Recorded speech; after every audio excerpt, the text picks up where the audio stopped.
আবারও আওয়ামী লীগ জাতিকে অবাক করে দিল। কি কাজ করেছে দর্শক, এটা আমাদেরকে ঠুনকোভাবে দেখলে হবে না। We should be very serious, we have to be very serious. We should stand against Awami League along with BNP. আসুন আমরা সবাই বিএনপির পক্ষে দাঁড়াই। কি করেছে দর্শক দেখেন, মাগুরায় আওয়ামী লীগ বিএনপি সংঘর্ষে আহত 15, বাড়িঘর ভাঙচুর। আচ্ছা, এইটি তো আমাদের জন্য দুঃখজনক যে হাসিনা পালানোর পর আওয়ামী লীগ বিএনপির সাথে সংঘর্ষে জড়ায় এই সক্ষমতা তাদের আছে। আওয়ামী লীগ পরিচয় দেয় বাংলাদেশে, তারা মারামারি করে বিএনপির সাথে, বিএনপির উপর হামলা করে, বিএনপি নেতাকে হত্যা করেছে গোপালগঞ্জে। কিছু হয়েছে? আপনারা দেখেছেন যে বিএনপির একজন কেন্দ্রীয় নেতাকে স্বেচ্ছাসেবক দলের গোপালগঞ্জ আওয়ামী লীগের লোকজন হত্যা করেছে, 2 জনকে হত্যা করেছে। ওই আওয়ামী লীগের কিছু হয়েছে? গোপালগঞ্জের আওয়ামী লীগের শীর্ষ নেতার কেউ গ্রেপ্তার হয়েছে? কোনো খবর পেয়েছেন যে স্বেচ্ছাসেবক দলের নেতা হত্যায় অমুক অমুককে গ্রেপ্তার করা হয়েছে? হয়নি। এই কারণে কিন্তু সুযোগ পায়, এবং আরো এরকম ঘটনা বিভিন্ন জায়গায় দেশের ঘটেছে এবং আমি আপনাদেরকে শুনিয়েছি। এই ছোট ছোট বিষয়গুলো আমি গুরুত্বের সাথে পিক করে আপনাদের শোনাই, বিশ্লেষণ করি, সচেতন করি যে আওয়ামী লীগের লোকজন বিএনপির সাথে মারামারি করে। আওয়ামী লীগের সাহসটা কি, কাজটা কি, সক্ষমতাটা কি? এই জন্য আমরা বলবো দর্শক, আমাদের আহ্বান, আসুন বিএনপির উপর যদি হামলা করে আওয়ামী লীগের লোকজন, যার উপরই করুক না, তখন আসুন আমরা আমাদের দলীয় পরিচয় ভুলে যাই। বিএনপির সাথে তাত্ত্বিক বিতর্ক হবে, ছাত্রদল শিবির ঝগড়া হবে, কিন্তু আওয়ামী লীগের লোকজন যদি কোথাও বিএনপির উপর হামলা করার চেষ্টা করে বা করে, দল মত ধর্ম বর্ণ নির্বিশেষে আওয়ামী লীগকে উচিত শিক্ষা দেওয়ার জন্য ঝাঁপিয়ে পড়তে হবে। এই চেতনাটা অ্যাটলিস্ট আমাদের মধ্যে থাকতে হবে। এটা আমরা মেকআপ করতে চাই, তৈরি করতে চাই, এই কারণে আমরা কথা বলছি। সারা দেশবাসীকে জানিয়ে দিন, বিএনপি জামাতের মধ্যে দূরত্ব হবে, কিন্তু কোথাও যদি বিএনপির লোকজনের উপর আওয়ামী লীগের লোকজন হামলা করে, জামাতের লোকজন বিএনপির পক্ষে দাঁড়াবে এবং আওয়ামী লীগকে উচিত শিক্ষা দিবে।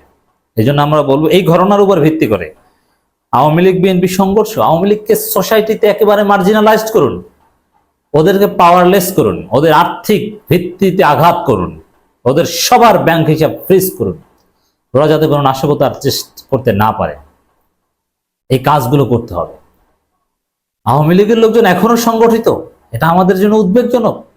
এরকম কোনো পতিত স্বৈরশাসক, কোনো গণহত্যাকারীদের দল যারা পালিয়ে গিয়েছে, তারা এভাবে সামাজিকভাবে সংগঠিত হয়ে হামলা করবে অন্য একটা দলকে, মজলুম একটা দলকে, এটা কি হয়? এই কাজ করছে। মাগুরার শ্রীপুর উপজেলার সন্দালপুর বাজারে আওয়ামী লীগ ও বিএনপির মধ্যে সংঘর্ষে 15 জন আহত হয়েছেন।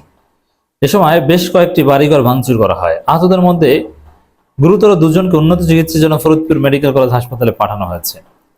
বৃহস্পতিবার 26 সেপ্টেম্বর সকালে স্থানীয় একটি বাজারে এই সংঘর্ষের ঘটনা ঘটে। আওয়ামী লীগের লোকজন থাকবে চোরের মতো, তারা সবাই গ্রেপ্তার আতঙ্কে থাকবে, তারা সবাই ঘরের মধ্যে থাকবে, লুকিয়ে থাকবে, তারা রাস্তায় বের হবে, আবার মারামারি করবে। এই সাহসটা কিভাবে পায়?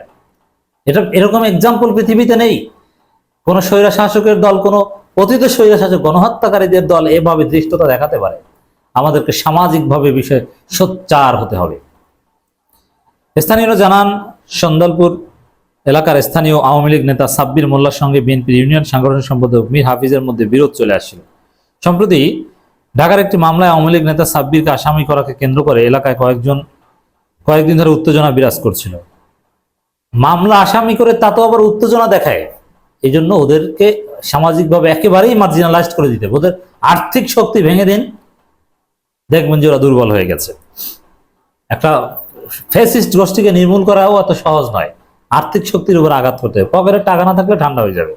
তবে হ্যাঁ, তাদের পরিবার চলার জন্য বৈধ টাকা পয়সা, এগুলো না, অবৈধ সম্পত্তিগুলো ফ্রিজ করা হোক, আমরা সেগুলোর কথা বলছি।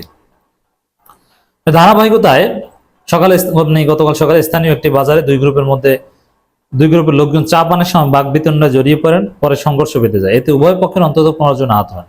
মানে বিষয়টা কি দাঁড়ালো, যে আওয়ামী লীগের লোকজন রাস্তাঘাটে চা পান করে, তারা ঝগড়া করে, বিএনপির সাথে ঝগড়া করে, আওয়ামী লীগের পক্ষে বলে, আওয়ামী লীগের দুষ্কৃতিকারীদের মামলা আসামি করা হলে তার বিপক্ষে তার প্রতিক্রিয়া দেখায়। এই শক্তি তারা কোথায় পেল? সামাজিকভাবে প্রত্যেকটা পাড়ায় পাড়ায় মহল্লায় মহল্লায় জবাব দিতে হবে।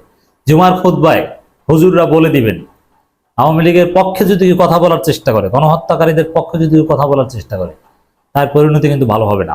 সবাইকে সতর্ক করে দেন।